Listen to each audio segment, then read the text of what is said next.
ఈరోజైతే మా ఇంటి సంక్రాంతి నోముల గురించి చెప్పడానికొచ్చాను. So, welcome to my channel. మేమైతే సంక్రాంతి రోజు ఆహ్, ఈ ఇప్పుడు చూపిచ్చే నోములైతే నోముకున్నాము. ముందుగా అయితే మా అత్తమ్మ పూజ చేసింది. సో, తనేంటంటే తను నోముకోవాల్సిన ఐటెమ్స్ అన్నీ నోముకుంది పూజ రూమ్‌లోనే. సో, మేము ముగ్గురం నాకొక అక్క, మా అత్తయ్య, నేను మేము ముగ్గురం నోముకోవాలి కాబట్టి చాలా ఐటెమ్స్ ఉన్నాయి. సో, మా పూజ రూమ్‌లో పెట్టుకోవడానికి ఇబ్బంది గాబట్టి, మేమైతే మంచిగా మా హాల్‌లో అయితే ఆర్గనైజ్ చేసి పెట్టుకున్నాము. సో, సంక్రాంతి నోములు నోముకునే ముందుగా ఈ నోముల్లో ఫస్ట్ మెయిన్‌గా నోముకోవాల్సింది పసుపు, కుంకుమ.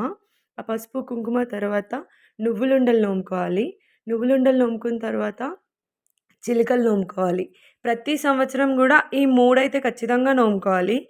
ఈ మూడిటి తర్వాత మీకు నచ్చిన నోములు వేరే ఎలాంటి నోములైనా సరే నోముకోవచ్చు. ఈసారైతే మేము చాలానే నోములు నోముకున్నాము.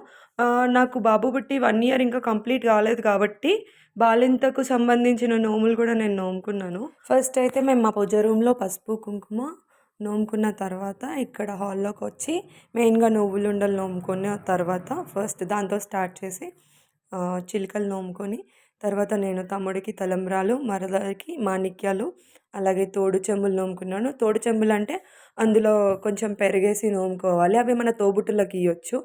తర్వాత సంధ్యలక్ష్మి, సదాలక్ష్మి, సత్యలక్ష్మి నోము, అలాగే ఉగ్గు గిన్నెల నోము, పిరికిళ్ళ నోము. ఎందుకంటే నాకు చిన్నోడున్నాడు కదా! అందుకని. అత్తింటికి అటుకులు, పుట్టింటికి పుట్నాలు నోము. అండ్ అన్నకి అరిసెలు, వదినకి వంకాయల నోము. ఆహ్, ఇవేంటంటే నోములు మనం మన తోబుట్టువులకివ్వచ్చు. తోడు చెంబులైతే నాకొక చెల్లి, ఒక తమ్ముడు కాబట్టి వాళ్ళకి అప్పజెప్పాలి. అలాగే చక్కెరలో శంకరుడు, పసుపులో పార్వతి ఈ నోము నోముకున్నాను. ఇదైతే తల్లిదండ్రులకి ఇయ్యొచ్చు. అండ్ అక్కకి అటుకులు, చెల్లికి శనగలు ఇవి అక్క చెల్లెళ్ళున్న వాళ్ళు నోముకోవచ్చు. ఈ తమ్ముడికి తలంబ్రాలు, మరదలకి మాణిక్యాలయితే నాకు తమ్ముడున్నాడు కాబట్టి వాళ్ళకి ఇవ్వచ్చు నోముకున్న తర్వాత. ఈ గురువాయ దీపాలేంటంటే ఇది సాయంత్రం మాత్రమే నోముకోవాలి. మనకు సంధ్యా సమయం అయిన తర్వాత మనము దీపం ముట్టిచ్చిన టైం అయిన తర్వాతే ఈ దీపాలనేవి నోముకోవాలి. ఈ దీపాలు నోముకున్న తర్వాత ఒక దగ్గర దగ్గర ఒక 4 వాడలైతే తిరగాలి.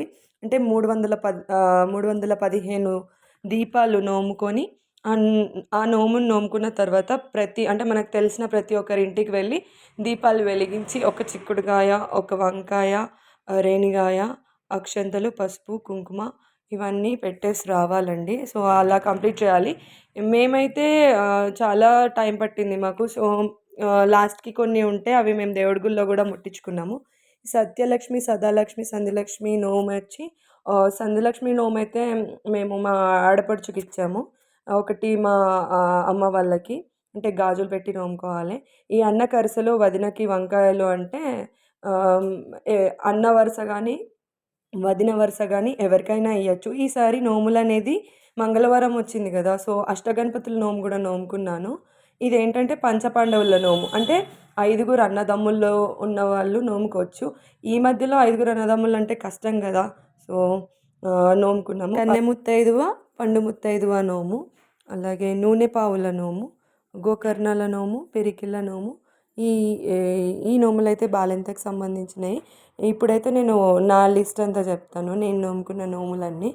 బాలింత కడవలు, గోకర్ణాలు, పిరికిలు, నూనె పావులు ఇవైతే బాలింతకు సంబంధించిన నోములు. అండ్ ఇంకా మంగళవారం వచ్చింది కాబట్టి అష్టగణపతుల నోము, చక్కరలో శంకరుడు, పసుపులో పార్వతి, పుట్టింటికి పుట్నాలు, అత్తింటికి అటుకులు, తమ్ముడికి తలంబ్రాలు, మరదలికి మాణిక్యాలు, సత్యలక్ష్మి, సదాలక్ష్మి, సంధ్యలక్ష్మి నోములు, తాబేలులు, చెల్లెకి శనగలు, అక్కకి అటుకులు, గురువ దీపాలు. ఈ దీపాలు నమ్ముకునేటప్పుడు మాట్లాడొద్దు ముట్టించేటప్పుడు.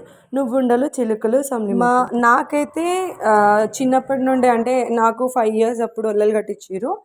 అప్పటి నుండి నాకు పుట్టు నోము అనేదైతే ఉంది. సో, పెళ్ళైన తర్వాత ఇలాంటి నోములన్నీ. సో, ఇయర్ మారుతూ ఉంటాయి. నోముకున్న నోము మళ్ళీ నోముకోము. Please do like, share and subscribe my channel. Thank you.